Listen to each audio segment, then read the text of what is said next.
All right, I just want to do a real quick comparison video here. These are not sure the company that makes them. I get them from a distributor named Billy Chong in China, but you can get them from TVB Tech. They're like the main company. They sell them to Spartan in the United States. Spartan calls it the Spartan Sentinel, but it's the same camera. These are updated versions of it. The older version is pretty much the same thing as this one, except it doesn't have that plastic on the handle. This one's from a company called QY Teco in China. Almost the same thing, but at the same time, very different. The parts do not interchange between the cameras. It's a little different camera. This one's under repair right now. The main board went bad, so the LEDs on the head don't stay on. But those parts should be here any day to fix it. Doesn't matter though.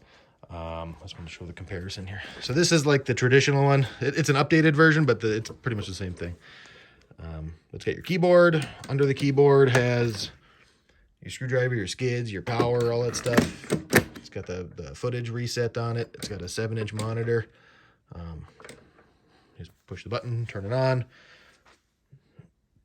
It takes an SD card. This is how you do all your video playback and recording and whatnot. This is the updated version. I was told I was the first person in the US to get it. Don't know if that's true or not. But anyway, it's virtually the same thing. You know, you open it up. It does not have that button because the button's here. Otherwise, this is all the same. Power, screwdriver, skids. I was told the footage counter mechanism, I was told, is updated on this one. Biggest difference though, the screen. This one's got a 10-inch one. Same thing, you just push the button, turn it on. This one I think takes a little bit longer than that one to turn on. But it's not terrible.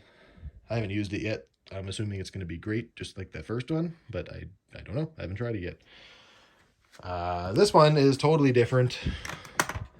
Very similar, but it's still totally different. You know, you open it up and the buttons are completely different. This is pretty much the same though. I keep a bunch of memory cards in there. I do a lot of inspecting with this one.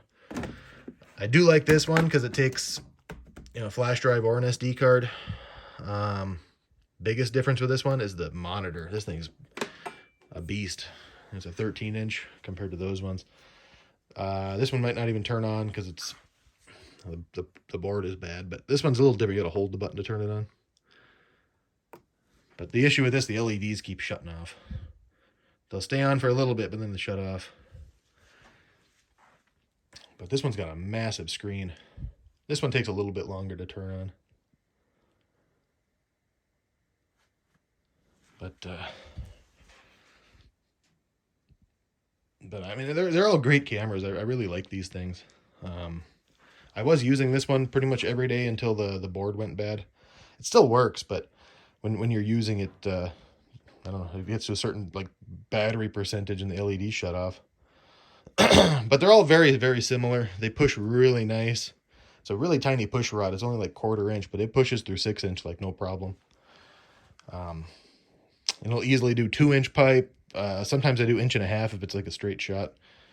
But I just want to do a little comparison of these cameras here.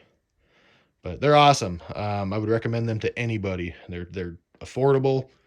If anything breaks on them, I mean, parts are cheap. But like a new head, I think is $350 to $400. A reel, I think, is like $200 or $300, something like that.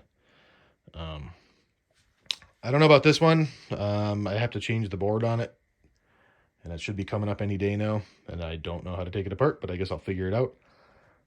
But yeah, just wanted to show that. It's just a little comparison.